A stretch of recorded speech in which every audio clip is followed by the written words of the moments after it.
आज आपको यह भी समझने की जरूरत है कि आखिर परोल पर कानून क्या कहता है और क्या राम रहीम के मामले में इस कानून का पालन हुआ है।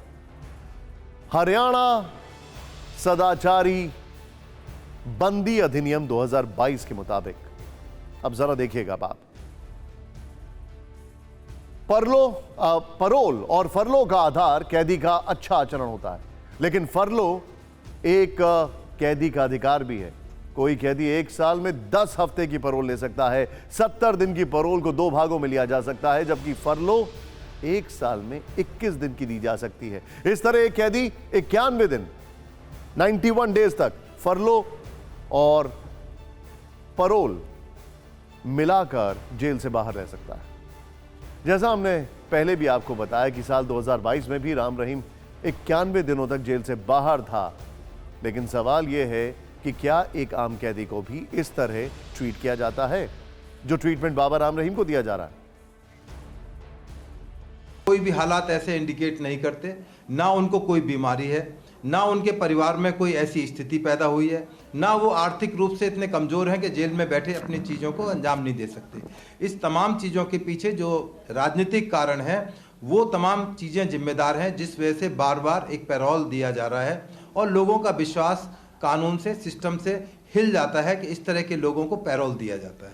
आपको याद होगा आशाराम और बाबा रामपाल, वो भी जेल के अंदर हैं परंतु बार बार पैरोल पर नहीं आ रहे हैं। तो ये जो बार बार राम रहीम को सो कॉल्ड इसलिए बोलता हूँ कि ये राम है ना रहीम है, परंतु जिस तरह से इनको पैरोल बार बार दिया जा रहा है तो ये कहीं ना कहीं एक बहुत बड़ा प्रश्नवाचक चिन्ह है।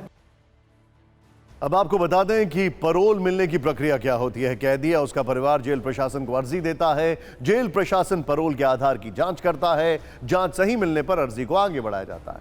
जेल प्रशासन जिलाधिकारी को परोल अर्जी भेजता है, जिलाधिकारी संबंधित अथॉरिटी को अर्जी बढ़ाता है और फिर संबंधित अथॉरिटी की इजाजत के बाद जेल प्रशासन कैदी को परोल देता है।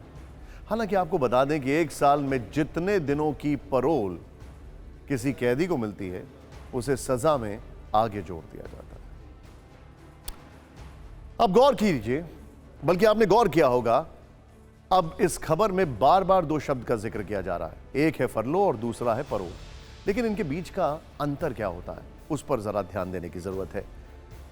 फरलो सिर्फ और सिर्फ सजा याफ्ता कैदी को ही मिलती है, जबकि परोल की अगर बात की जाए सजा याफ्ता कैदी के साथ साथ विचाराधीन कैदी को भी दी जा सकती है। फरलो के लिए किसी कारण की जरूरत नहीं होती है, लेकिन परोल के लिए वजह जरूरी होती है, साथ ही आचरण पर भी निर्भर करता है। फरलो एक कैदी का अधिकार होता है, लेकिन परोल विशेष आधार पर ही मिलती है। फरलो 1 साल में 21 दिन ही मिल सकती है, जबकि पैरोल में ऐसी कोई समय सीमा तय नहीं होती। देखिए, पैरोल और फरलो 2 कानून में प्रोविजन रखे गए हैं। यदि जो कन्विक्टेड हैं, अपराधी हैं, उनको खुद की बीमारी है या उनके परिवार में शादी है, कोई असामयिक मृत्यु हो जाती है या कोई ऐसी अर्जेंसी है कि उनका खुद का वहाँ जाना जरूरी है, तो उस हालात को पैदा करने के लिए पैरोल और फरलो का प्रोविजन कानून में रखा गया था और ये ब्रिटिश टाइम का कानून था।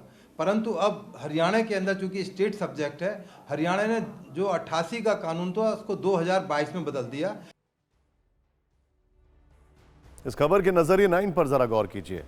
कहते हैं कि कानून सबके लिए बराबर है, यह भेदभाव नहीं करता, लेकिन राम रहीम जैसे लोग इस व्याख्या को गलत साबित करते हैं। क्या वीआईपी लोगों की तरह उनकी सजा को भी वीआईपी ट्रीटमेंट दिया जाता है? हो सकता है राम रहीम को जो परोल और फरलो मिल रही है वो नियमों के तहत हो, लेकिन क्या ये डिस्काउंट नैतिकता की कसौटी पर जायज है? क्या इतना ही डिस्काउंट किसी आम कैदी को भी मिलेगा या मिलता है?